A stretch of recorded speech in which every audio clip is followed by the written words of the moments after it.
Hello, and welcome to the Popular Cruising video podcast. I'm Jason Leppert, your host, as well as editor of PopularCruising.com, and this week we wanted to take you on a little tour of the Norwegian Getaway, the newest ship from Norwegian Cruise Line.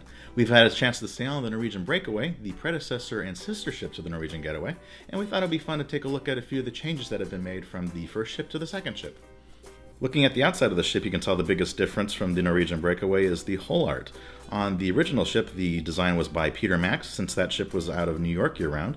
And now, on the Norwegian Getaway, the design is by Lebo.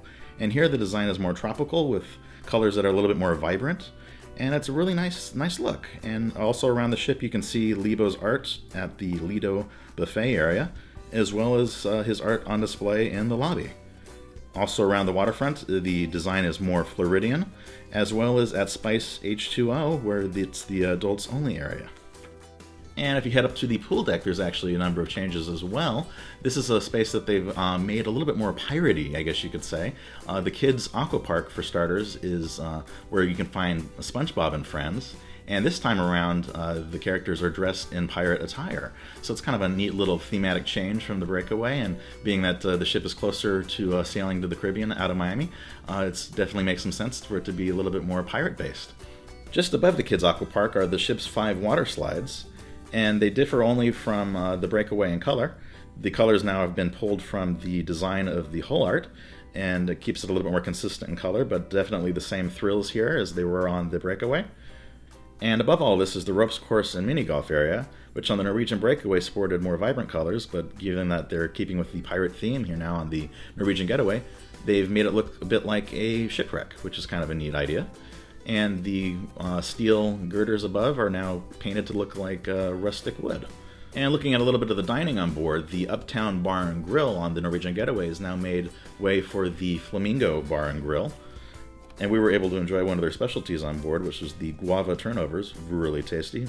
Downstairs, the Manhattan room on the Norwegian Breakaway is now the Tropicana room on the Norwegian Getaway. Here it's pretty much the same overall design, kind of an Art Deco design, but the only change really is the black and white photos that surround the restaurant have changed out for more of a Miami theme. And taking the dinner experience even further is the Illusionarium on board. This is a space that has been radically transformed from the Norwegian Breakaway, where you used to have the Spiegel tent, sort of a circus tent area, which was the Cirque Dreams and Jungle Fantasy experience on that ship.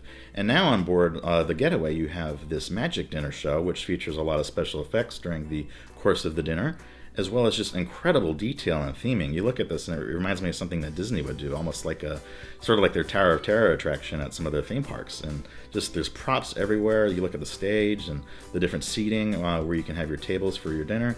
Other areas that have changed on board are the drink bars.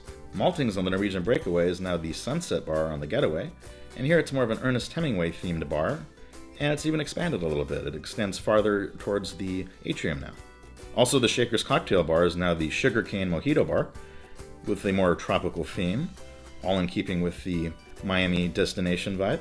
In the way of entertainment on board the Norwegian Breakaway, you had Fat Cats, and on board the Norwegian Getaway, this space is now the Grammy Experience. And it's really an incredible space that they've done here. It's a whole exhibit space now.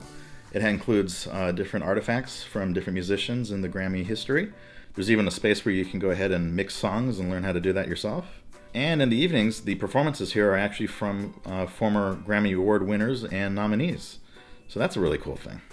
And lastly, the Breakaway Theater is now the Getaway Theater on board. Really, the space hasn't changed much in design. The biggest difference is the show that's presented in here is now Legally Blonde. Well, that concludes our tour of the Norwegian Getaway, focusing on the areas that have changed since her sister ship, the Norwegian Breakaway. Hope you've enjoyed watching, and if you haven't already subscribed, you can do so by visiting popularcruising.com/iTunes. There you can also go ahead and follow the links to rate and review our podcast, and if you do so, we'd really appreciate it. Until next time, bon voyage, everybody.